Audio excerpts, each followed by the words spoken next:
सादर प्रणाम। मैं हूं हिमांशु द्विवेदी और हमारी खास पेशकश चर्चा में आपका स्वागत है। आज चर्चा पर हमारा विषय काफी संवेदनशील है। वैक्सीनेशन कितना पूरा, कितना अधूरा। देश में 1 मार्च से कोरोना वैक्सीन के दूसरे चरण का आरंभ हुआ, जिसमें 60 साल से ऊपर और 45 वर्ष से ज्यादा उम्र के गंभीर बीमारी से ग्रसित लोगों को टीका लगाए जाने की कवायद शुरू हो चुकी है। इसी कड़ी में देश के प्रधानमंत्री नरेंद्र मोदी ने भी सोमवार को दिल्ली के अखिल भारतीय आयुर्विज्ञान संस्थान अर्थात एम्स में कोविड-19 टीके की पहली खुराक ली और उन सभी लोगों से टीका लगवाने की अपील की जो दूसरे चरण के टीकाकरण अभियान के तहत इसकी पात्रता रखते हैं। लेकिन इसके साथ में जो विषय हमारे लिए चर्चा में है वो ये है कि सरकार की तमाम कोशिशों के बावजूद भी टीकाकरण को वैसी गति मिलती हुई नहीं दिख रही है जिसकी उम्मीद देश और दुनिया में की जा रही थी। कोरोना की महामारी के चलते देश और दुनिया जैसे ठहरती गई है। उम्मीद थी जब टीका आएगा तो टीके को लगवाने के माध्यम से लोग अपने आप को सुरक्षित करने के लिए उत्साहपूर्वक सामने आएंगे। लेकिन देखने में यह आ रहा है कि अधिकांश लोग टीके को लेकर तमाम आशंकाओं से ग्रस्त रहते हैं और कोशिश करते हैं कि वह इससे बच पाए। पहले चरण में जब फ्रंटलाइन वर्कर्स को लगने की बात थी उसमें भी लगभग 30-40% लोग ही टीका लगवाने के लिए सामने आए। वैक्सीनेशन सेंटर पर बैठे हुए लोग इंतजार करते रहे कि लोग आएंगे, टीका लगवाएंगे, लेकिन इंतजार में ही बना रहा। अब बदली हुई परिस्थितियों में सरकार को महसूस हो रहा है कहीं ना कहीं कि लक्ष्य प्राप्त नहीं हो पा रहा है। कहां बात की जा रही थी कि प्रतिदिन 10 लाख लोगों का टीकाकरण होगा, लेकिन वो आंकड़ा 3-3.5 लाख तक ही ठहर जा रहा है। सरकार ने अब फैसला ये लिया है कि निजी क्षेत्र के भी जो अस्पताल हैं उनमें भी टीकाकरण स्पष्ट तौर पर होगा, बड़े पैमाने पर होगा। जो पहले एक समय सीमा थी सुबह 9 बजे से लेकर दोपहर 3 बजे तक, उसे भी अब निजी अस्पतालों के संदर्भ में वो प्रतिबंध हटा दिया गया है। अब 24 घंटे लोग अपनी सुविधा के अनुसार टीका लगवाएंगे। कहा यह जा रहा है कि टीके की कोई कमी नहीं है, जो अस्पताल जितना चाहेगा उसे उपलब्ध करा दिया जाएगा। लेकिन इस निजी अस्पतालों में टीका लगवाने के एवज में आपको 250 रुपए का भुगतान करना होगा। एक शिकायत इस प्रकार की भी कई हिस्सों में देखने को मिल रही है कि निजी अस्पतालों ने इसमें आपदा में भी अफसर को तलाश कर लिया है। वह लोग टीका लगवाने से पहले ब्लड टेस्ट और तमाम जांचों के नाम पर अलग अलग रसीदें काटने में जुट गए हैं। कहा बात हो रही थी कि इस देश के हर नागरिक को मुफ्त में टीका मिल जाएगा, लेकिन अब टीके के साथ साथ बाकी जांचों के नाम पर जो जेब काटने का सिलसिला है, ये भी हमारी बातचीत का आज हिस्सा होगा। तीसरी महत्वपूर्ण बात है वो कोवैक्सीन के संदर्भ में है। भारत बायोटेक और आईसीएमआर ने संयुक्त रूप से जिस वैक्सीन को तैयार किया गया था, जनवरी में कोविशील्ड के साथ कोवैक्सीन की भी अनुमति जारी की गई थी। इसको लेकर तमाम चिकित्सा विशेषज्ञों ने सवाल उठाए थे। उनका मानना था तीसरे फेज के ट्रायल के बगैर कोवैक्सीन के इस्तेमाल की अनुमति दिया जाना खतरनाक है। आज की अच्छी खबर यह है कि भारत बायोटेक ने दावा किया है कि उसके तीसरे चरण के भी परिणाम सामने आ गए हैं और कोवैक्सीन 81% तक असरदार है। दावा यह भी है कि जो कोरोना के अलग अलग म्यूटेंट्स तब्दील होकर नए प्रकार के संक्रमण आ रहे हैं उनमें भी ये वैक्सीन समान रूप से प्रभावी है। कितना भरोसा हम इन दावों पर कर सकते हैं, ये भी हमारी चर्चा का हिस्सा होगा। 4 खास मेहमान इस चर्चा में हिस्सा बनने के लिए हमारे साथ हैं। उनसे आपका परिचय कराएं और चर्चा के सिलसिले को इस अहम मसले पर आगे बढ़ाएं। उससे पहले लेकिन समय है आज के विचार सूत्र का। हमारा आज का विचार सूत्र इस भय को ही समर्पित है जिस भय के चलते बड़े पैमाने पर लोग इस वैक्सीन से किनारा कर रहे हैं। जान जोखिम में डाली हुई है ये उन्हें पता है, पर फिर भी वैक्सीन को लेकर भी उन्हें लगता है कि हमारी जान का जोखिम है। तो इसी संदर्भ में एक श्लोक हमें मिला जो ये कहता है कि यथा फलानाम पक्वानाम नाग्यंत्र पतनाद्यम एवं नरस्ते जातस्यम नाग्यंत्र मरणाद भयम। अर्थात जैसे पके फलों को गिरने के अतिरिक्त कोई भय नहीं होता है, उसी प्रकार जिसने जन्म लिया है उस मनुष्य को मृत्यु के अतिरिक्त कोई भय नहीं है। वाल्मीकि रामायण में जो ये कहा गया था, शायद वैक्सीन के संदर्भ में इस भय से ही हमारे लोग ग्रसित हैं। लेकिन समझने की बात यह है कि जब आपके जीवन की पूरी गति इस कोरोना के चलते अवरुद्ध हो रखी है और उस गति को वापस प्राप्त करने के लिए वैक्सीनेशन के माध्यम से एक सहूलियत आपको उपलब्ध है। देश और दुनिया के तमाम दिग्गज लोग इस वैक्सीन को सहज भाव से जो लगाने के लिए तत्पर हैं और उन्हें वैक्सीन लगने के बाद भी आप सक्रियता के साथ सामाजिक उपस्थिति के रूप में देख रहे हैं, तो फिर आप किस बात से इतना डर रहे हैं, सहम रहे हैं, झिझक रहे हैं। इस पृष्ठभूमि के साथ हम अपनी चर्चा के सिलसिले को आगे बढ़ाते हैं। 4 खास मेहमान हमारे चर्चा का हिस्सा बनने के लिए मौजूद हैं। हमारे साथ देश के पूर्व केंद्रीय मंत्री, कांग्रेस पार्टी के वरिष्ठ राजनीतिज्ञ जयप्रकाश जी इस चर्चा में खासतौर पर मौजूद हैं। हमारे साथ देश के सबसे बड़े प्रदेश अर्थात उत्तर प्रदेश के डीजी हेल्थ देवेंद्र सिंह नेगी जी खासतौर पर इस चर्चा में मौजूद हैं। देश का सबसे बड़ा प्रदेश इस कोरोना की लड़ाई में वैक्सीनेशन के माध्यम से क्या भूमिका निभा रहा है, ये जानने में पूरे देश की दिलचस्पी है। हमारे साथ थोड़ी देर में मध्य प्रदेश के स्वास्थ्य मंत्री प्रभुराम चौधरी जी भी होंगे और साथ ही आईसीएमआर के साइंटिस्ट डॉक्टर अपर्णा मुखर्जी भी हमारे साथ जुड़ेंगे। चर्चा की शुरुआत देवेंद्र सिंह नेगी जी से करते हैं और नेगी जी, आपसे समझने की बात यह है कि झिझक क्या है, अड़चन क्या है, उलझन क्या है। जिस कोरोना ने देश और दुनिया को 1 साल से रोक रखा था, उस कोरोना पर रोक लगाने के लिए वैक्सीन जैसा महामारक अस्त्र हमारे पास में है, पर लोग उस अस्त्र के इस्तेमाल से बचना चाहते हैं। कहीं ना कहीं रुक रहे हैं, ठिठक रहे हैं, झिझक रहे हैं। सरकार के प्रयासों में कमी रह गई, जागरूकता के स्तर पर मीडिया ने शायद अपनी भूमिका उस तरीके से नहीं निभाई जैसी निभानी थी, या इससे तर कोई और दृष्टिकोण भी आप व्यवहारिक रूप से इस संदर्भ में महसूस कर पाए, कुछ रोशनी डालेंगे? देखिए, ऐसा है कि इसमें जो भी दोनों वैक्सीन है जी, ये हमारे देश की बनी हुई वैक्सीन है और इतना टीकाकरण हो चुका है, हेल्थ केयर वर्कर्स से लेकर फ्रंट लाइन वर्कर्स तक लग चुका है। मैं स्वयं आपके सामने बैठा हूँ, मैंने जिस दिन पहले दिन वैक्सीन लगाई थी और 15 जनवरी को मेरी दूसरी डोज लग गई थी जी। और मेरी उम्र लगभग 61 साल है और मेरे डायबिटीज और हाइपरटेंशन का मैं दवाई लेता हूं, तो मुझे किसी प्रकार की कोई दिक्कत नहीं हुई। दोनों ही फेज में इंजेक्शन लगाने के बाद मैं पूरा जो नियत मेरा काम है, क्योंकि इतने बड़े प्रदेश का वो देखते देखते मुझे शाम को 6-7 करीब बज जाते हैं या 8 और भी देर हो जाती है, मैंने पूरा काम किया, किसी प्रकार की कोई दिक्कत नहीं है। अब ये ऐसा है कि ये लोगों की समझ का वो है, हम पूरी तरफ से प्रयास करते हैं और प्रचार प्रसार के उसके भी हमारे जितने भी डॉक्टर्स ने लगाया उनका बारी बारी से समाचार पत्रों में या इलेक्ट्रॉनिक मीडिया के द्वारा हम उसको बताते हैं। लेकिन जो वैक्सीनेशन है ये किसी को फोर्सफुली नहीं किया जा सकता जी। ये आदमी अगर खुद चाहेगा तो वो करेगा। और शुरू में जैसे जैसे आप देखेंगे कि धीरे धीरे जब शुरुआत में जैसे बहुत कम वैक्सीनेशन हुआ, धीरे धीरे वैक्सीनेशन बढ़ता ही जा रहा है। अब जो है हम लोग ओल्ड एज के उसमें जा रहे हैं कि जिसमें more than 60 years plus 45 years से लेकर 60 इयर्स के लोग, ऐसे लोग जो कि बीमारियों से पीड़ित हैं, तो उनको वो वैक्सीनेशन वो लग रहा है। और पहले दिन हम लोगों ने जो परसों हम लोग ने वैक्सीनेशन किया, सॉफ्ट वैक्सीनेशन, उसमें हमने एक तरह से जिसे कम सेंटर्स में ही किया, हर जनपद में लगभग 3 जनपदों में हम लोग ने किया और 4 तारीख से हम लोग रेगुलर वैक्सीनेशन करेंगे, जिसमें कि जो जितने जिला अस्पताल या मेडिकल कॉलेज हैं उसमें सप्ताह में 6 दिन, सोमवार से लेकर शनिवार, और जो प्राइवेट हॉस्पिटल्स हैं उसमें हम लोग खास तौर से जो आयुष्मान से आच्छादित चिकित्सालय प्लस सीजीएचएस के पैनल्ड हॉस्पिटल और कुछ प्राइवेट हॉस्पिटल्स को ले रहे हैं ताकि ज़्यादा से ज़्यादा लोग वैक्सीन को लगा पाएं और साथ ही साथ कोई भीड़ भाड़ की स्थिति न हो, ताकि लोगों को किसी प्रकार की नहीं। तो आपसे जानने में दिलचस्पी मेरी इस संदर्भ में है, आपका इतना लंबा तजुर्बा इस क्षेत्र के संदर्भ में है, जिस प्रकार की आपदा आ रखी है देश में और दुनिया में, और उसके खिलाफ वैक्सीन के तौर पर यह माना जा रहा था कि इससे अब निजात मिलेगी। क्या आप संतुष्ट हैं निजी तौर पर जिस गति से यह वैक्सीनेशन कार्यक्रम चल रहा है? क्या आपकी उम्मीदों के अनुरूप है, या आपको लगता है कि वाकई जैसा होना चाहिए था वैसा नहीं है और प्रयास की जरूरत, कहीं ना कहीं और ज्यादा लोगों को सचेत करने की जरूरत, जनप्रतिनिधियों को और जिम्मेदारी के साथ सामने आने की जरूरत?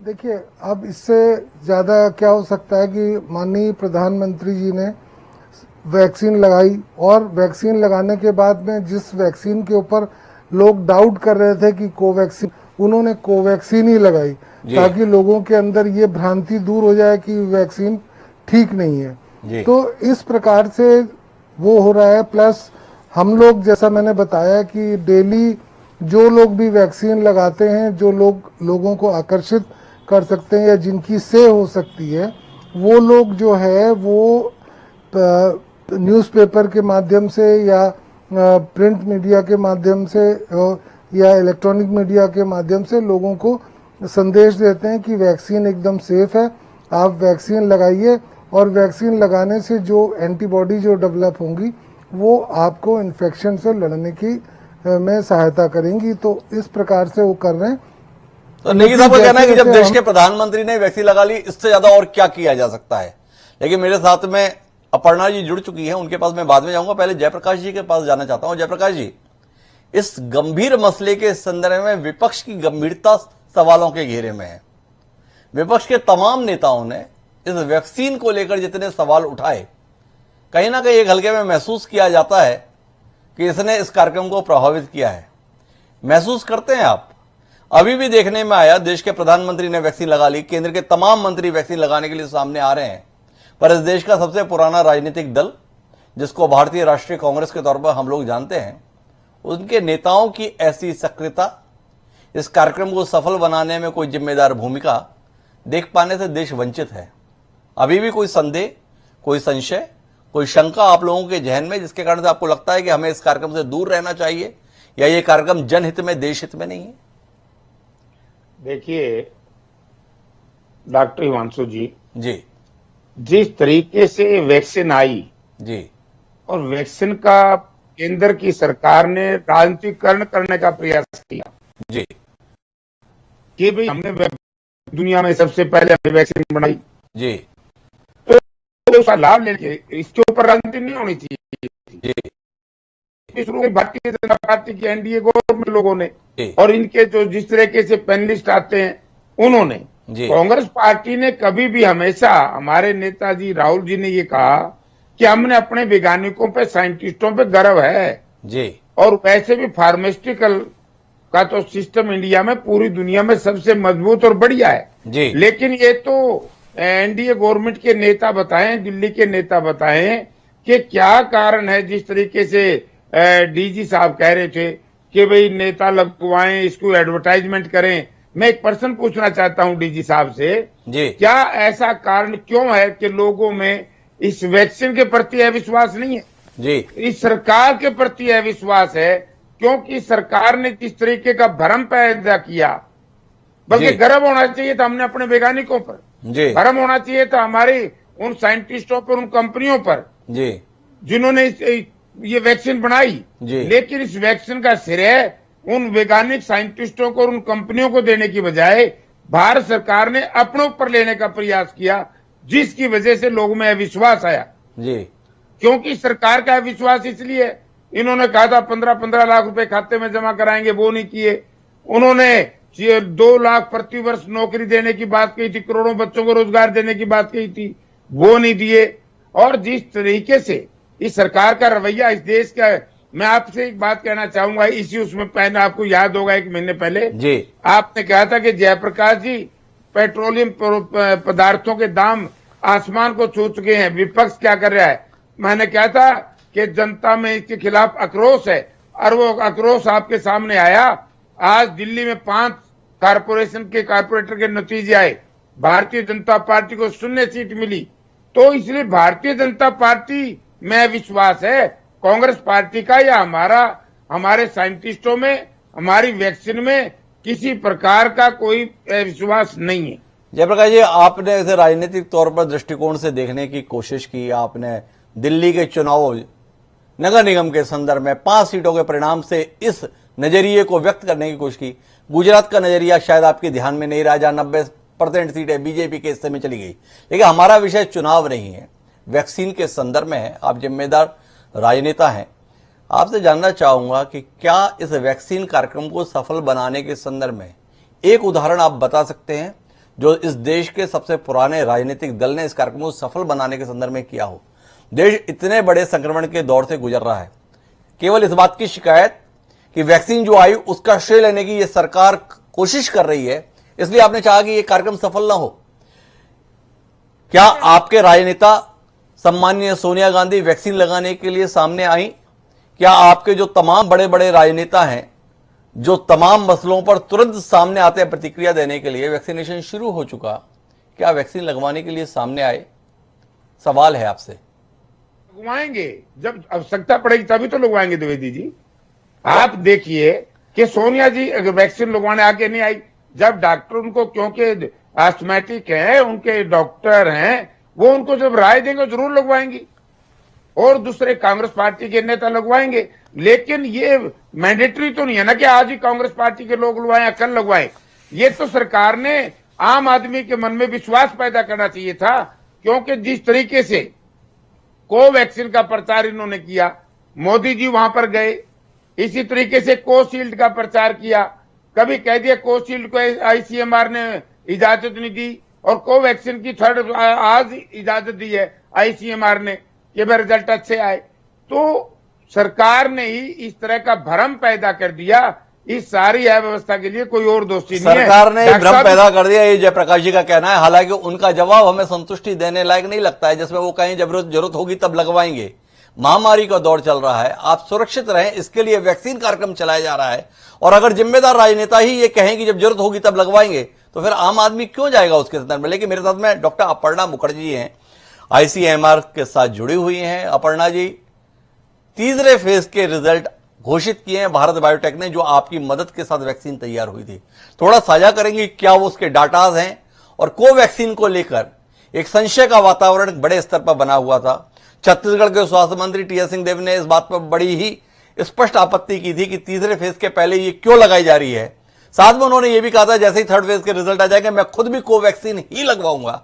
तो आपसे जानना चाहेंगे क्या कुछ है वास्तविकता आज के दावे के संदर्भ में? ये भी क्या उतनी ही जल्दी में है?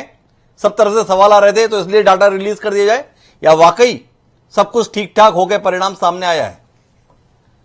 नो, अगर जल्दी में ही जवाब देनी थी तो वो तो तभी शुरू में ही कुछ न कुछ डेटा प्रेजेंट हो जाती। ये इतने दिन वेट इसलिए किया गया ताकि जो भी पेशेंट्स एनरोल्ड हुए हैं, वॉलंटियर्स एनरोल्ड हुए हैं ट्रायल में, उनको एटलीस्ट सेकेंड डोज लगने के बाद 2 महीने देखा गया है कि वो ठीक रह रहे, कि उनको इन्फेक्शन हो रही है। उसके बेसिस पे ये डेटा निकाला गया है, जिसमें अब करीबन 81% एफिकेसी दिखा जा रहा है। जी, पर इसमें जानने में दिलचस्पी है अपर्णा जी कि कोवैक्सीन और कोविशील्ड में मूलभूत अंतर क्या है? कई लोग सोचते थे कि हमें कोवैक्सीन लगवानी चाहिए, लेकिन रुक रहे थे। कोविशील्ड और कोवैक्सीन के अंतर को भी थोड़ा सा आप हमारे दर्शकों के लिए साझा करेंगी? दोनों वैक्सीन की प्लेटफॉर्म जिसे कहते हैं, जो वो डिफरेंट, वो अलग है। जैसे कोवैक्सीन जो है, वो जो जिस वायरस से ये बीमारी होती है उसी की एक किल्ड, मरी हुई और इनएक्टिवेटेड फॉर्म है, जिसको हम इंजेक्ट कर रहे हैं, और उसके अगेंस्ट में हमारे शरीर में जो एंटीबॉडीज होती है, जो भी रक्षण करने का जो भी प्रक्रिया होती है, वो डेवलप हो रही है। तो ये तकनीक तो बहुत ही पहले से किया जा रहा है for various types of vaccines, कि जिस कीटाणु से बीमारी होती है उसी की किल्ड वर्जन को हम शरीर में इंजेक्ट करें। और कोविशील्ड जो है, उसमें एक दूसरी वायरस में, जिस वायरस से कोविड-19 हो रही है, उसके कुछ अंश उसके अंदर डाली गई है। सो इसको vector, viral vector recombinant virus बोलते हैं जी। तो उसमें क्योंकि जिस वायरस से हो रही है SARS-CoV-2, उसकी प्रोटीन इसमें है, तो इसलिए इसके अगेंस्ट में भी एंटीबॉडीज तैयार होती है। एक और सवाल जो आपसे जानने का है अपर्णा जी, कोविशील्ड के संदर्भ में लोग ये कह रहे हैं कि जो नया प्रकार आया है उसमें कोविशील्ड इतनी प्रभावी नहीं है। कोवैक्सीन के संदर्भ में आज जो डाटा जारी किया गया उसके साथ में इसके एमडी ने कहा कि हमारे नए प्रकार के भी जो संक्रमण है उसमें भी समान रूप से प्रभावी है। इस तथ्य में कितनी सच्चाई है? क्योंकि कोवैक्सीन ने ये डेटा पब्लिक डोमेन में भी डाली है कि उन्होंने ये टेस्ट करके देखा है कि कोवैक्सीन लेने के बाद जो जिन्होंने लिया है उनसे अगर हम सीरा ले, वो नए नए वेरिएंट्स के अगेंस्ट भी लड़ पा रही है जी। तो इसीलिए जो भी वेरिएंट्स अभी सर्कुलेट हो रही है उसके अगेंस्ट कोवैक्सीन इफेक्टिव रहेगी। तो आपसे सवाल ये है अपर्णा जी, आप उसका उत्तर देना चाहें ना देना चाहें इस पर निर्भर करता है। जब कोविशील्ड के संदर्भ में यह संदेह है कि नए वेरिएंट्स पे वो उतना प्रभावी नहीं है, और कोवैक्सीन के संदर्भ में आ गया है कि ये नए वेरिएंट्स पे भी प्रभावी है, तो फिर देश के निवासियों को, देश के नागरिकों को केवल कोवैक्सीन ही क्यों नहीं लगाई जा रही है, जो ज्यादा बेहतर सुरक्षा चक्र उपलब्ध कराया जा रहा है? इसके स्थान पर ये दोनों वैक्सीन को लगवाया जा रहा है, और नए वेरिएंट्स में जब वो प्रभावी नहीं है तो इस वैक्सीनेशन का फायदा क्या?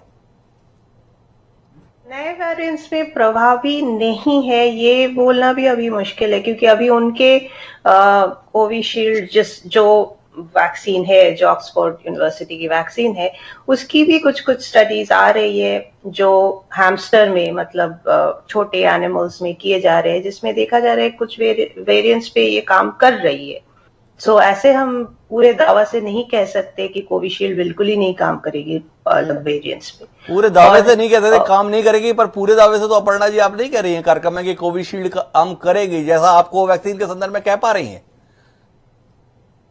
नहीं, अभी डेटा निकल रही है कोविशील्ड की भी, कि उसमें भी वेरिएंट्स में भी वो एंटीबॉडीज आर वर्किंग। सो एक सवाल आपसे और करना है, उसके बाद मैं एक बार फिर देवेंद्र सिंह जी के पास में चलूंगा। वैक्सीन के रेट्स सामने हैं। फाइजर 2800 रुपए में है, मॉडर्ना 2715 रुपए, चीन की साइनोफार्म 5650 रुपए, सिनोवॉक 1027, स्पुतनिक 700। देश में सामान्य मानसिकता यह रही है कि जो अच्छी चीज होती है वो महंगी होती है, अगर वो महंगी है तो अच्छी होती है। अब आप ये 210 रुपए की कोविशील्ड, 290 रुपए की कोवैक्सीन देश के लोगों को लगा दे रहे हैं। हमारे साथ में कोई समझौता तो नहीं कर रहे हैं स्वास्थ्य के साथ में, सुरक्षा के साथ में? यह संशय पैदा होता है। आप जैसा विशेषज्ञ इस संदर्भ में थोड़ा दृष्टि दे।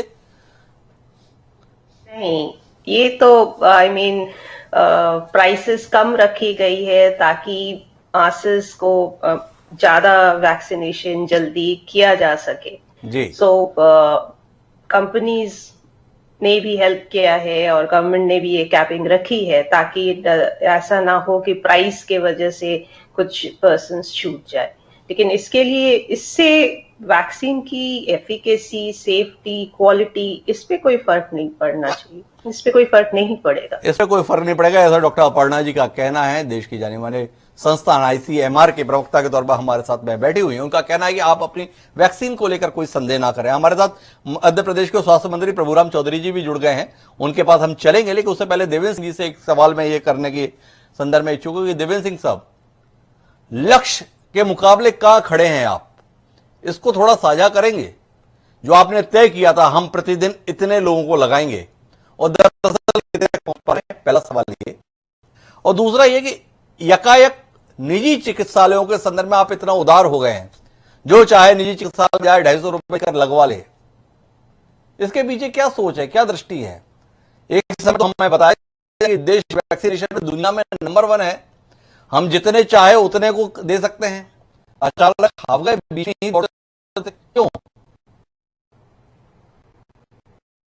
नहीं, देखिए ऐसी बात नहीं है कि आप जो जैसा आप जान रहे हैं कि more than 60 years plus 45 years से 60 इयर्स के बीच पॉपुलेशन का नंबर वो ज्यादा है जी। और ज्यादातर हम लोग क्योंकि जो या तो गवर्नमेंट हॉस्पिटल में या CGHS के इम्पैनल्ड हॉस्पिटल में या फिर क्या कहते हैं आपके आयुष्मान से आच्छादित, क्योंकि अच्छे हॉस्पिटल ही हम लोग ने चुने हैं कि जिसमें कि ऐसा ना हो कि अगर कोई दिक्कत आती है किसी भी वैक्सीन लगाने के बाद में, तो उसको हम लोग पूरी तरह से वहाँ पे टैकल कर पाएं। इस तरह के लिए हम लोगों ने अच्छे हॉस्पिटल ही चुने हुए हैं।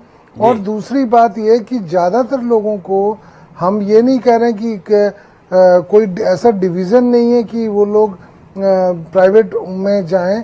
अगर वो सरकारी उसमें आते हैं तो वो उनका स्वागत है, सरकारी उसमें भी लगेगी। अगर वो प्राइवेट में जाना चाहते हैं तो प्राइवेट में भी लगेगी।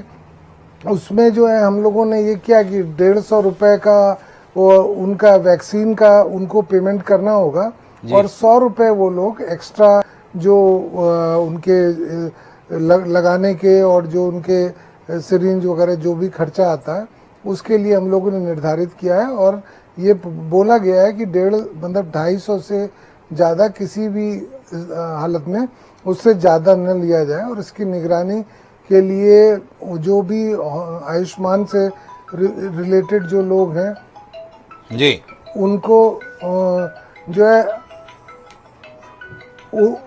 उनको हम लोग जो आयुष्मान से रिलेटेड जो नोडल अधिकारी हैं उनसे और सीएमओ लोगों से कहा गया कि इस पे पूरी नजर रखी जाए कि कोई भी ज्यादा पैसा लोगों से चार्ज न कर पाए। एक सवाल अधूरा रह गया मेरा कि कुल कितना वैक्सीन लगना था इतने समय में, जब से ये वैक्सीनेशन कार्यक्रम शुरू हुआ आपके उत्तर प्रदेश के संदर्भ में, और उसके अगेंस्ट में लक्ष्य के मुकाबले कितने तक आप पहुंचे? क्या ये आंकड़ा आप साझा कर सकेंगे?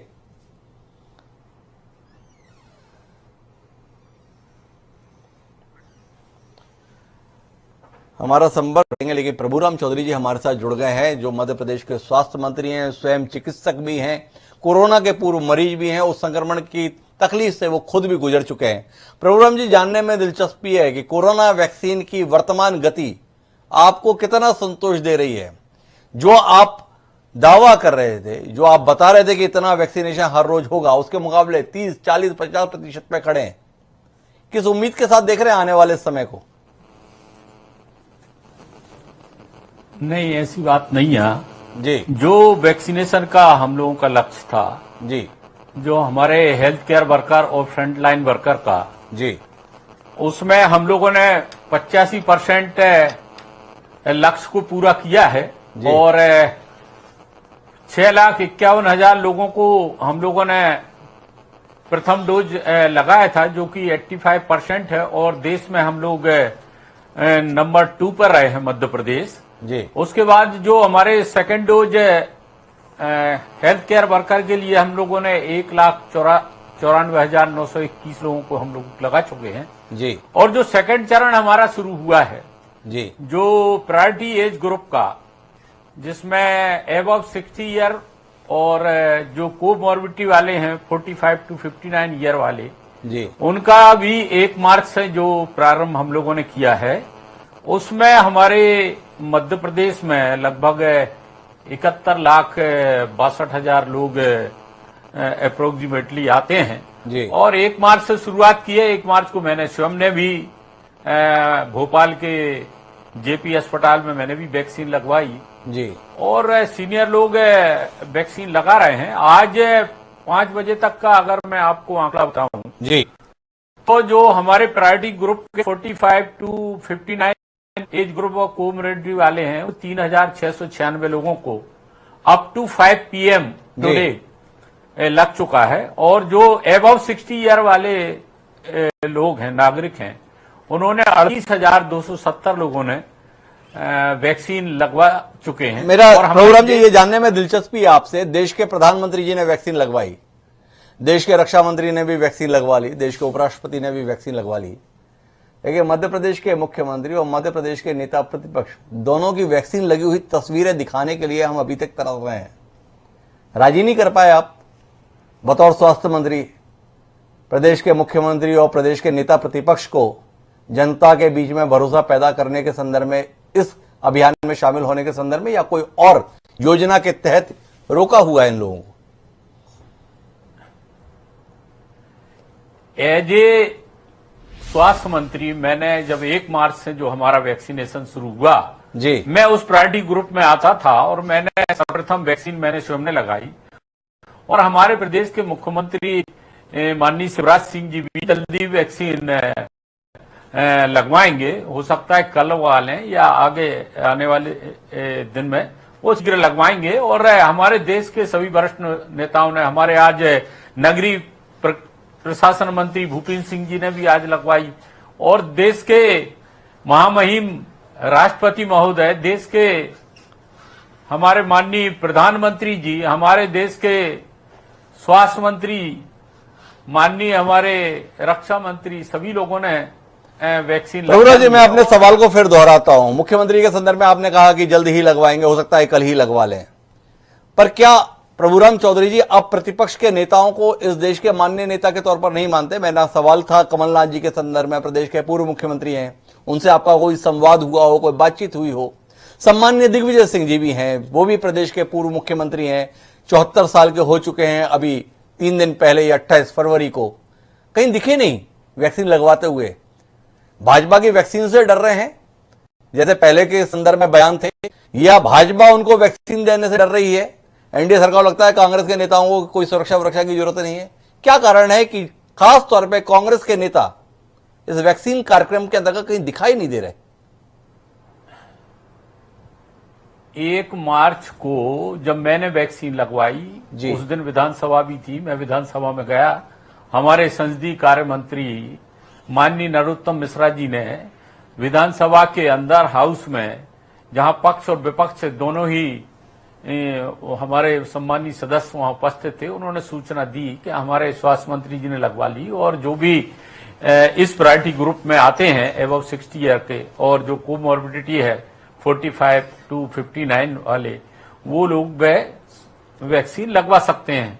अब ये मैं नहीं कह सकता कि वो कब लगवाएंगे या उन्होंने क्यों नहीं लगवाई है, लेकिन हम लोगों ने तो जो हमारी भारत सरकार की गाइडलाइन थी, मध्य प्रदेश की सरकार ने पूरी व्यवस्थाएं हम लोगों ने की हैं। हमने 1 मार्च के दिन ही पूरे मध्य प्रदेश के 51 जिला चिकित्सालयों में, 13 हमारे शासकीय हमारे चिकित्सा महाविद्यालयों में और 3 प्राइवेट चिकित्सा महाविद्यालयों में और 40 हमारे जो थे निजी चिकित्सालयों में 1 मार्च को शुभारंभ किया था। और आज हम लोगों ने वो साइट बढ़ाकर 186 से बढ़ाकर 600 से 32 साइटों पर आज भी हमारा वैक्सीन। आपका अभियान काफी बड़े स्तर पर चल रहा है, लेकिन ये प्रश्न अनुत्तरित रह गया कि कांग्रेस के नेताओं ने वैक्सीन क्यों नहीं लगवाई। मैं जयप्रकाश जी के पास जब जाऊंगा तो उनसे इसका उत्तर लेने की एक बार फिर कोशिश करूंगा, लेकिन प्रभुराम जी आपसे जानने में दिलचस्पी इस बात को लेकर भी है कि अब जब वैक्सीन के संदर्भ में सरकार दावा कर रही है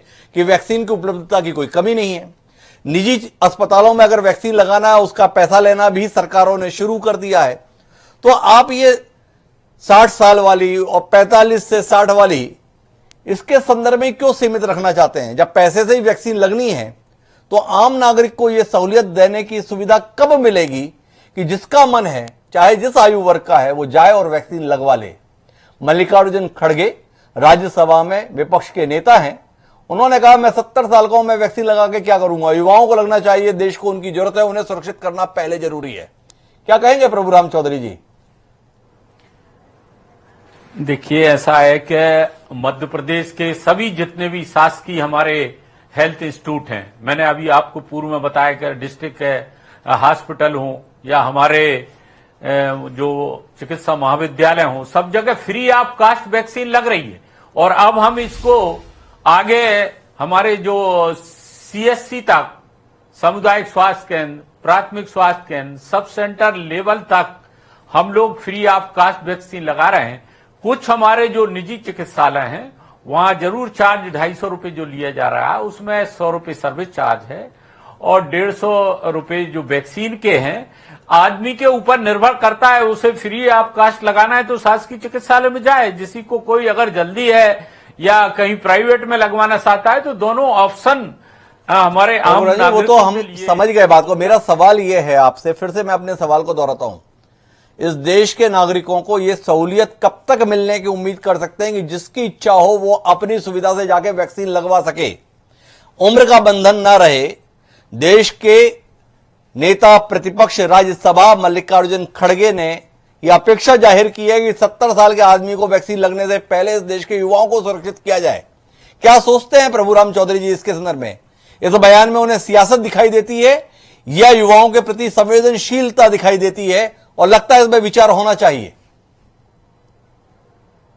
नहीं, देखिए, ऐसा है कि भारत सरकार ने जो गाइडलाइन तैयार की है, अनेक लोगों से बातचीत करने के बाद, देश के वरिष्ठ लोगों से बातचीत करने के बाद, लाखों लोगों से बातचीत के बाद ये गाइडलाइन ये तैयार की कि हमारे जो हेल्थ केयर को हम वैक्सीन है, उसके बाद जो फ्रंट पेज 8-9 महीने के अंदर उनको हम वैक्सीन है। उसके बाद जो हाई रिस्क जो हमारा ग्रुप है, हाई रिस्क है जैसे एबव 60 ईयर या जिनको कोई बीमारियां हैं, 20 प्रकार की बीमारियां हैं, जो 45 to 59, और मैं समझता हूं कि ये हम जून के एंड तक इन सारे ग्रुपों का वैक्सीनेशन कर पाएंगे और उसके बाद हमारे बाकी जो बचे हुए आम नागरिक हैं, सारे लोग हैं, जून एंड तक हम सबका ग्रुप वैक्सीनेशन कर लेंगे जिसको टारगेट किया गया है। मैं वापस जयप्रकाश जी के पास आता हूं। जयप्रकाश जी, पूरी चर्चा में आप हिस्सेदार बने हुए हैं।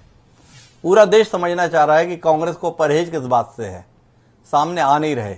अब आपको लगता है कि इस विषय पर कोई स्पष्टता लेके आपको हमारे दर्शकों के बीच में बात रखनी चाहिए? मुझे एक बात समझ में नहीं आती जी हिमांशु जी, जी ये तो अब ये हर 6 महीने के बाद भी लगवानी पड़ेगी जी। जो एंटीबॉडीज है वो तो 6 महीने तक ही रहेंगी। फिर कहेंगे सेकंड फेज में क्यों नहीं कांग्रेस के लोगों ने लगाई जी। आप एक बात देखिए, आपको याद होगा इस देश में पोलियो जी और टीबी का बड़ा भयंकर प्रचलन था जी। पोलियो से कितने बच्चों की जिंदगी खराब होती थी जी। तो कांग्रेस की सरकार थी उस वक्त, तो कोई ऐसा प्रचार नहीं किया गया और किसी से एक पैसा नहीं लिया गया। आज से प्राइवेट से सरकारी अस्पतालों पोलियो ट्यूबरक्लोसिस की वैक्सीन होती है कि नहीं होती? सरकार को ये चाहिए था कि वैक्सीन जिसको प्राइवेट में लगाओ चाहे सरकारी में, इसकी कीमत नहीं रखनी चाहिए और सबको समानता की दृष्टि से देना चाहिए। जहां तक सवाल है एज ग्रुप का, उसको हम तो मानते हैं। तो इसलिए इसमें बार बार जैसे आप भी कह रहे हो कांग्रेस के लोग नहीं लगवा रहे, क्यों नहीं लगवाएंगे कांग्रेस के लोग? जब कांग्रेस के लोग भी लगवाएंगे, अभी तक तो अगर आपने कुछ कह दिया कि भारतीय जनता पार्टी के बहुत से लोगों ने नहीं लगवाया, पार्टियों पे ना बांटो।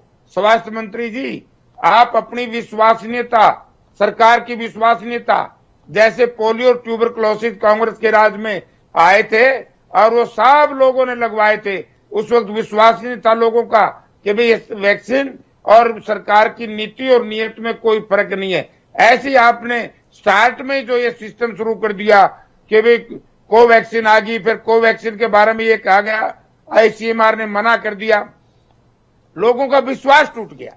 इसके लिए सरकार दोषी है, इसके लिए सरकार दोषी है। जयप्रकाश जी, एक और सवाल आपसे, जो आपने बिंदु कही कि सबको कोई पैसा नहीं लेना चाहिए था, लेकिन पैसा लिया जा रहा है। सरकार की तरफ से पहले दावा था कि सब लोगों को फ्री वैक्सीन मिलेगी। मौन क्यों है विपक्ष इसके संदर्भ में?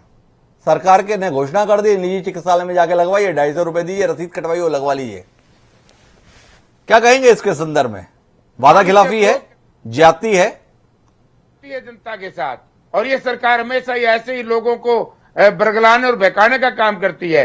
तो आपने देख लिया कि दिल्ली की सीमाओं पे जो पूरे देश में किसान बैठे हैं, उनको इसी तरीके से भ्रमित करने का प्रयास किया जा रहा है कि हम तो किसान को लाभ देना चाहते हैं, किसान इसको मानते नहीं।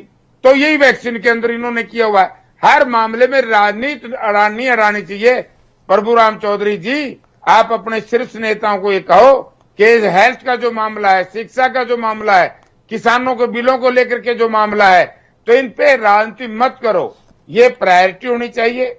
तो अगर जिस तरीके से आपने माहौल पैदा किया है उसका खामियाजा आपने भुगतना पड़ेगा। सबसे पहले अपने, हमारे यहाँ कहावत है हिमांशु जी कि डॉक्टर जो जिस पे आप इलाज कराने जा रहे हो, क्या आपका उसके अंदर विश्वास होना चाहिए कि भाई डॉक्टर जो करेगा सही है। ये डॉक्टर हमारी सरकार के ऊपर विश्वास ही नहीं है।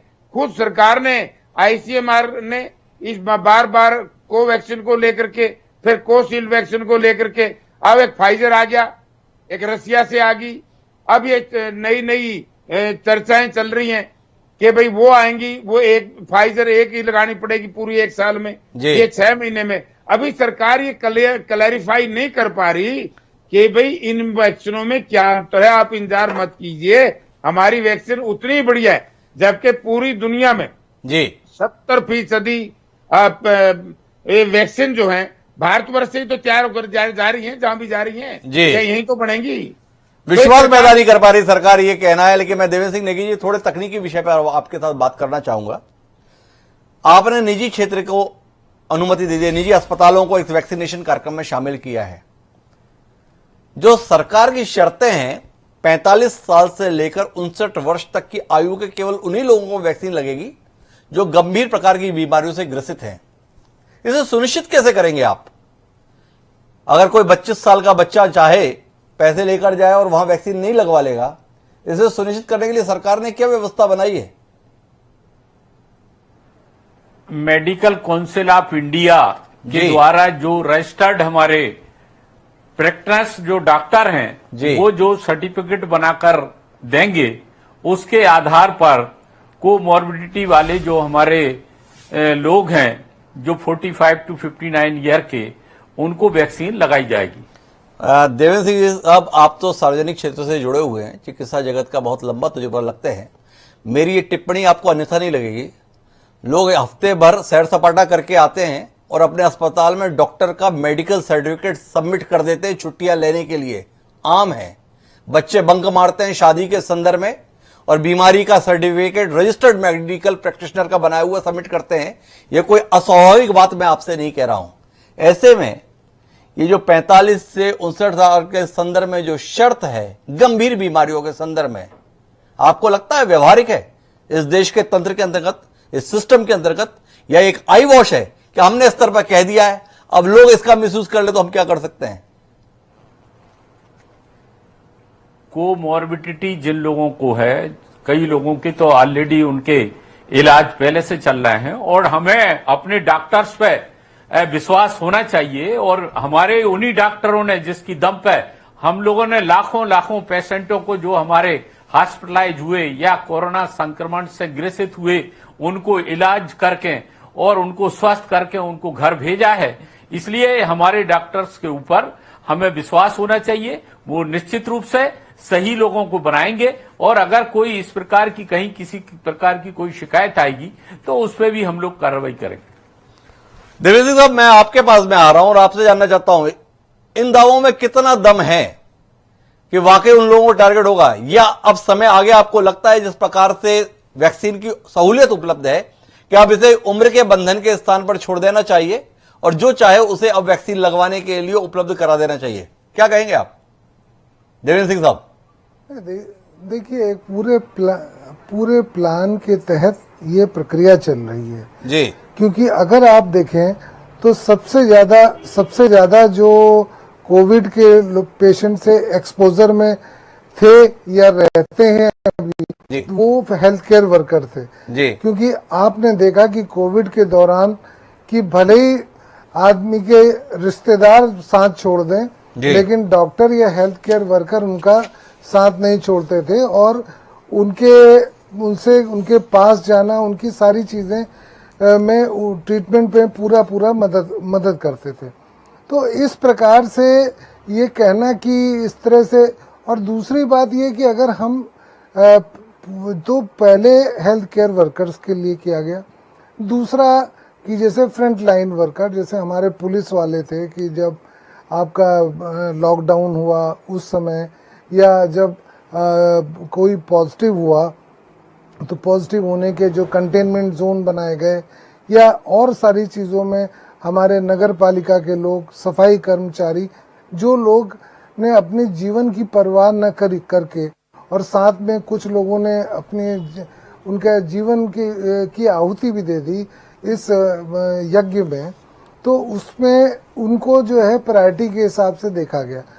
दूसरा ये कि अब जो रही बात आपके 60 इयर्स ऊपर और 45 इयर्स के नीचे, क्योंकि आप ये देख रहे हैं कि एक तो ओल्ड एज में इम्यूनिटी कम होती है और दूसरा जो 45 इयर्स के ऊपर लोग होते हैं विद डायबिटीज और या हाइपरटेंशन या और बीमारियों के बारे, तो उनको अगर कोविड होता है तो नॉर्मल आदमी, एक एवरेज एडल्ट या जो जिसको कोई इलनेस नहीं है, वो तो उसके कॉम्प्लिकेशंस को बर्दाश्त कर लेता है या उसको उतने कॉम्प्लिकेशंस नहीं होते हैं।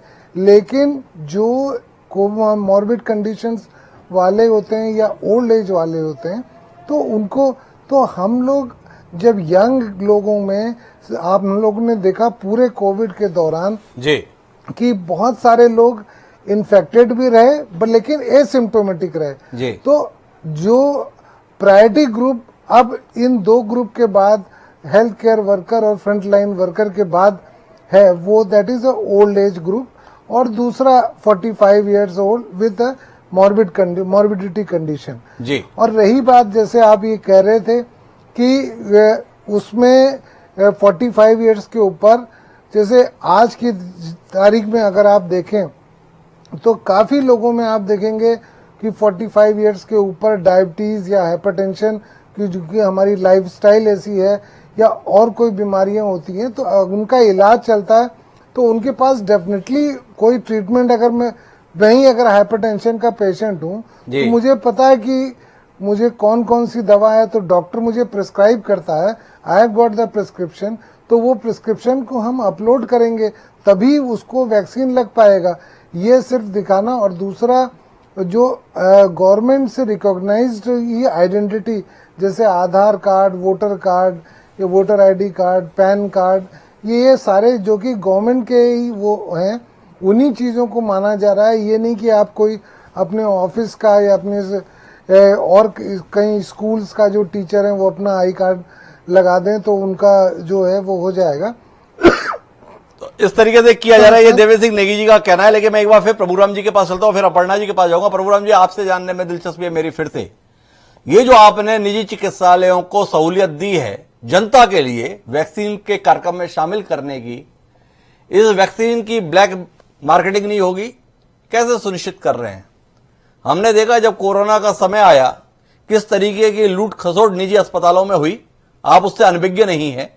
आपको पता है एक दवाई रेमडेसिविर के इंजेक्शन 4,000-5,000 के इंजेक्शन को 40,000-50,000 तक बेचते हुए इस देश में देखा गया। अब वैक्सीन आम आदमी के लिए उपलब्ध नहीं है, निजी चिकित्सालयों में आप उपलब्ध करा रहे हैं, पैसे का खेल नहीं होगा, कैसे रोक रहे हैं? जानने में दिलचस्पी है। नहीं, इसमें ऐसी कोई बात नहीं है। इसमें जो भी वैक्सीन प्राइवेट इंस्टीट्यूट को दी जाएगी वो पूरा का पूरा जो उनको जिनको लगाएंगे उनका पूरा हिसाब किताब रहेगा, उनका रजिस्ट्रेशन रहेगा। रजिस्ट्रेशन के बाद उनको किसको दिया जा रहा है उनको आइडेंटिफाइड किया जाएगा। वो अपना परिचय पत्र, जो फोटो परिचय पत्र जो लोग लेके आएंगे, किसको वैक्सीन लगी है किसको नहीं लगी है, ये पूरा उसका रिकॉर्ड कायम रहेगा। इसमें कहीं कोई किसी प्रकार की ऐसी ब्लैकमेलिंग मतलब वाली कोई दिक्कत है? मैं ये सवाल इसलिए कर रहा हूं चौधरी साहब, आप इसी प्रदेश में रहते हैं, इसी देश में रहते हैं। पीडीएस का चावल जो गरीब के घर पे जाना होता है वो ट्रक के ट्रक कहां पहुंच जाते हैं, ये दृश्य हम सामान्य तौर पर देखते रहते हैं। उनके खिलाफ एफआईआर कराने वालों में आप भी शामिल रहते हैं जब आपकी जानकारी में आता है। इसलिए सवाल है, आपने इतनी सहजता से इस वैक्सीन को उपलब्ध करा दिया है, क्या सिस्टम बना रहे हैं जिसके तहत ये वाकई उन लोगों तक पहुंचेगी जिनके लिए आपने उपलब्ध कराई है? नहीं, पूरा जिनके लिए हमने उपलब्ध कराई है वैक्सीन उन तक ही पहुंचेगी। और मैक्सिमम हमारी जो साइट हैं वो हमारी सरकारी साइटें हैं, और जनता की सहूलियत के लिए कुछ जो हमारे साइट हमारी हैं जो प्राइवेट लोगों को हमने अनुमति दी है और उनको वैक्सीन उपलब्ध कराई है। अनुमति दी है प्रोग्राम ये कह रहे हैं, लेकिन उसका मैकेनिज्म क्या है ये जानने में जो दिलचस्पी है वो शायद अभी बताने किसी में नहीं। लेकिन अपर्णा जी, आपसे एक जो महत्वपूर्ण बिंदु जयप्रकाश जी ने रेज किया उस पर बात करना चाहते हैं। कार्यक्रम घोषित हुआ है इस देश में वैक्सीनेशन के संदर्भ में। पहले चरण के अंतर्गत वैक्सीन लग रही है 3 करोड़ फ्रंटलाइनर्स को, उसके बाद में 25-30 करोड़ लोगों को, 28 दिन बाद दूसरे चरण में दूसरा डोज लेना है। ये डोज कितने समय तक प्रभावी रहेगा और तीसरे चरण की जरूरत पड़ेगी तो उसके लिए क्या करना होगा, कुछ बताइए। अभी एज सच हमें एग्जैक्टली ये नहीं पता कि कितने दिन तक ये प्रभावी रहेगा, क्योंकि ये बीमारी 1 साल की से ज्यादा नहीं है जी। हमें पता नहीं था। लेकिन जो भी स्टडीज वगैरह आई है उससे एटलीस्ट 1 साल तक तो एंटीबॉडीज बिल्कुल रह ही रही है।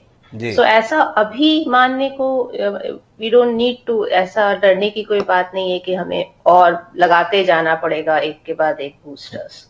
तो अभी तो 2 डोजेस शुड बी इनफ हमारे लिए।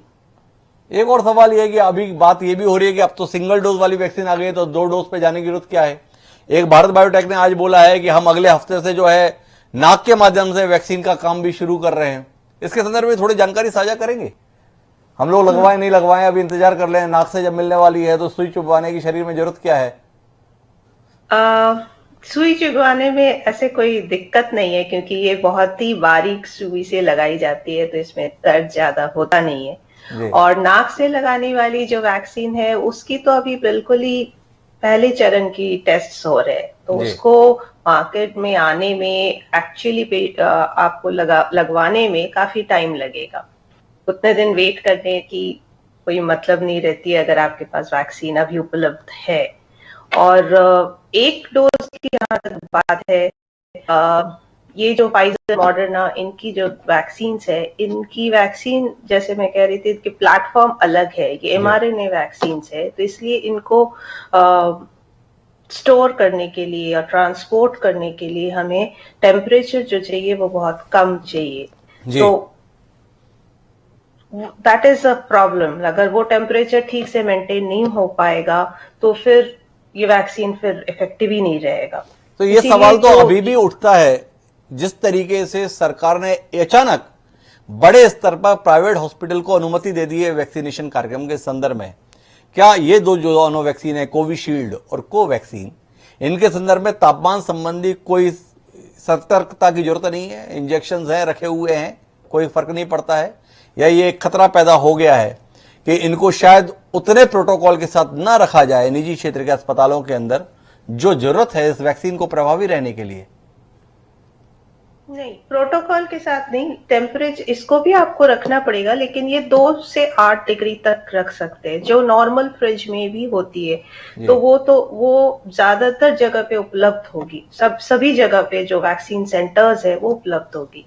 ऑन द अदर हैंड जो आपको -70 -80 वो तो काफी महंगी है और वो सब जगह नहीं उपलब्ध होगी। तो इसीलिए इसको इफेक्टिव रखना, इसकी टेम्परेचर मेंटेन करके रखना ईजियर है। और हमारी इतनी बड़ी इम्यूनाइजेशन जो सिस्टम चलती है बच्चों के लिए, उसमें टेम्परेचर कंट्रोल, कोल्ड चेन तो मेंटेन होती है।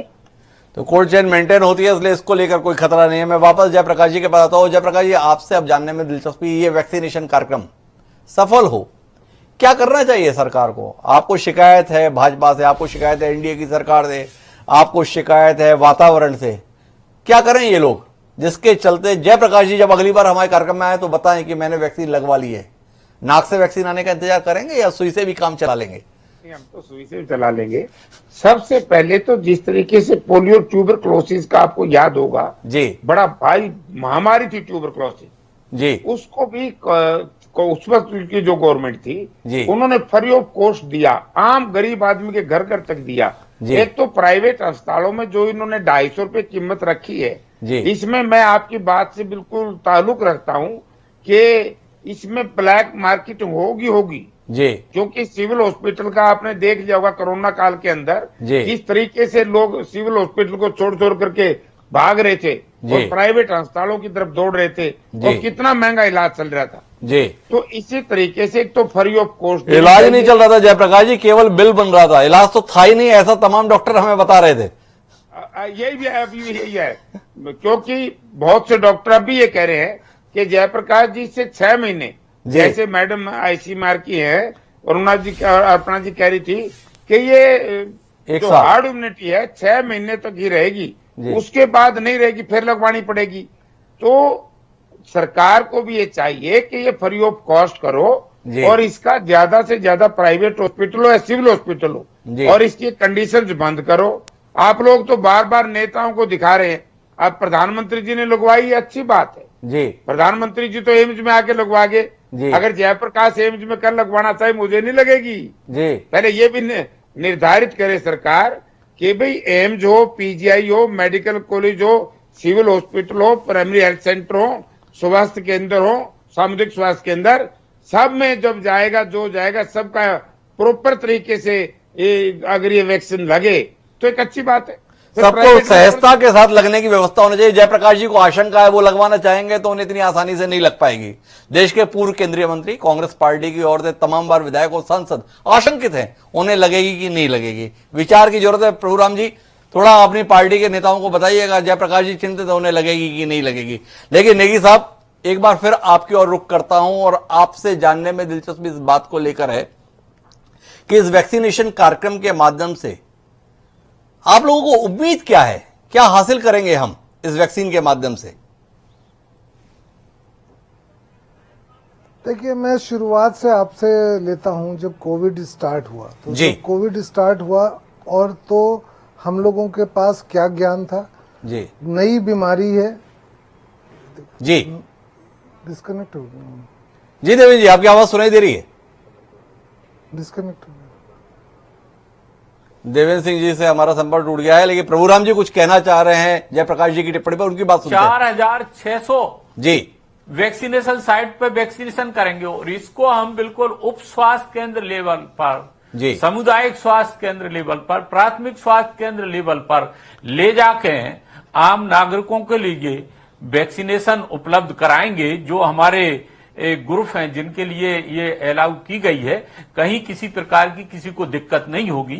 जो प्राइवेट हमारे कुछ संस्थानों को जो हमने अलाउ किया है वो भी जनता की सहूलियत के लिए कि उन्हें अगर कहीं पास पड़ता है, कोई दिक्कत है तो प्राइवेट में भी लगवा सकता है, सरकारी में लगवा सकता है, मेडिकल कॉलेज में जा सकता है, सिविल अस्पताल में जा सकता है, जिला चिकित्सालय में जा सकता है, सब सेंटर में जा सकता है।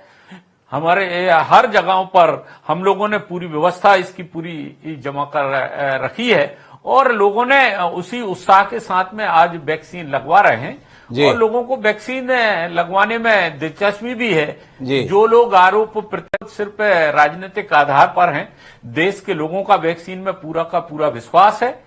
वैक्सीन पूरी हमारी सेफ है, सुरक्षित है। सब मैं तो खुद उन्हें लगवाई है, मैं खुद इस बात को आपको बता सकता हूं कि मुझे लगवाए हुए 48 घंटे से आपने लगवाई है चौधरी साहब। लेकिन मैं जयप्रकाश जी को और आपसे आग्रह कर रहा हूं, हरियाणा के स्वास्थ्य मंत्री हैं अनिल विज जी, आपकी बात होती रहती होगी, उनको फोन करके बोल दीजिएगा जयप्रकाश जी की थोड़ी चिंता कर लें, उनको वैक्सीन सुरक्षित तरीके से लग पाए। जयप्रकाश जी को हस्तक्षेप करना चाह रहे हैं, एक बार उनकी बात सुन लेते हैं। जी जयप्रकाश जी। हमारे स्वास्थ्य मंत्री जी कह रहे हैं मेरे हार्ड इम्यूनिटी इतनी मजबूत है कि मुझे लगवाने की जरूरत ही नहीं है। मैं जयप्रकाश जी तो लगवा लेंगे। मैं प्रभुराम चौधरी जी से निवेदन करना चाहूंगा कि निजी अस्पतालों में भी free of cost polio drop जो देती है जैसे ऐसे ही फ्री दिलवाओ। तो जयप्रकाश जी तो इसी बात पर है कि निजी अस्पतालों में लग रहा है उस पर ऐतराज नहीं है वैक्सीनेशन, लेकिन वहां पर उसके एवज में जो पैसा लिया जा रहा है यह वादा खिलाफी है। सरकार जो दावा करती थी उसके विपरीत आचरण है। इस फैसले को बदला जाना चाहिए। निजी अस्पतालों में भी लोगों को मुफ्त वैक्सीनेशन की सुविधा उपलब्ध होनी चाहिए। आखिरी टिप्पणी के लिए मैं देवेंद्र जी के पास एक बार फिर चलता हूं, क्योंकि बातचीत अधूरी रह गई थी कि इस वैक्सीनेशन से क्या हासिल करने की उम्मीद हम कर रहे हैं, वो बात बीच में अधूरी रह गई थी। जी नेगी साहब, आपकी तरफ से आखिरी टिप्पणी। देखिए, उत्तर प्रदेश सरकार ने जिस प्रकार से इस पूरे कोविड में काम किया है जी, उसके चाहे इलाज के तौर पे कहिए चाहे वैक्सीनेशन के तौर पे कहिए जी, और अगर हम वैक्सीनेशन जितने मैक्सिमम पॉसिबल लोगों को वैक्सीनेशन करवा देते हैं तो उनकी एंटीबॉडीज बढ़ेगी। एंटीबॉडीज बढ़ने से इन्फेक्शन होने के कम चांसेस होंगे जी। तो जब आदमी इन्फेक्ट नहीं होगा तो वो दूसरों को स्प्रेड नहीं कर पाएगा इन्फेक्शन। तो कुल मिलाकर अगर देश को कोरोना मुक्त होना है तो वैक्सीनेशन उसका एक अचूक हथियार है। जिम्मेदारी देश का नागरिक होने नाते हम सबकी है कि हम उस हथियार को इस्तेमाल करने में मददगार बने, और मददगार बनने के लिए ज्यादा कुछ नहीं करना है, अपने आप को प्रस्तुत करना है कि हम खुद का वैक्सीनेशन करवाएं, क्योंकि हमारा वैक्सीनेशन केवल हमको ही सुरक्षित नहीं करता है बल्कि हमारे माध्यम से कोई अन्य संक्रमित ना हो इसको भी सुरक्षित करता है। एक देश के जिम्मेदार नागरिक होने के नाते इतनी भूमिका तो हम निभा ही सकते हैं। इस अपेक्षा के साथ आप सभी मेहमानों का बहुत बहुत धन्यवाद कि आप इस अहम चर्चा का हिस्सा बने। समय अब आज के शेर का। हमारा आज का शेर हमारे अभियान के ही समर्पित, जिसके तहत हम आपसे अपील कर रहे हैं कि अगर आप पात्रता में हैं वैक्सीनेशन के संदर्भ में तो इंतजार मत करिए, वैक्सीन लगा लीजिए। यह वैक्सीन आपको भी सुरक्षित करेगी, आपके परिवार को भी सुरक्षित करेगी, आपके प्रदेश को भी सुरक्षित करेगी, आपके देश को भी सुरक्षित करेगी। और इसी के लिए यह शेर ये कहता है कि अब रात की दीवार को ढाना है जरूरी, कि अब रात की दीवार को ढाना है जरूरी, ये काम मगर मुझसे अकेले नहीं होगा। शहरयार ने जो ये शेर लिखा था वो शायद देश की सरकार को समर्पित है। देश की सरकार या प्रदेश की कोई भी सरकार अपनी तरफ से प्रयत्नशील है कि इस संकट से मुक्ति मनुष्य जाति को मिल पाए, लेकिन केवल सरकार का प्रयास तो असर नहीं दिखा सकता ना। हमारी भी कोई जिम्मेदारी है, अपनी जिम्मेदारी निभाएं। इस आग्रह के साथ आज के इस कार्यक्रम में इतना ही। कल फिर मिलते हैं नए विषय के साथ। मुझे दीजिए सादा प्रणाम।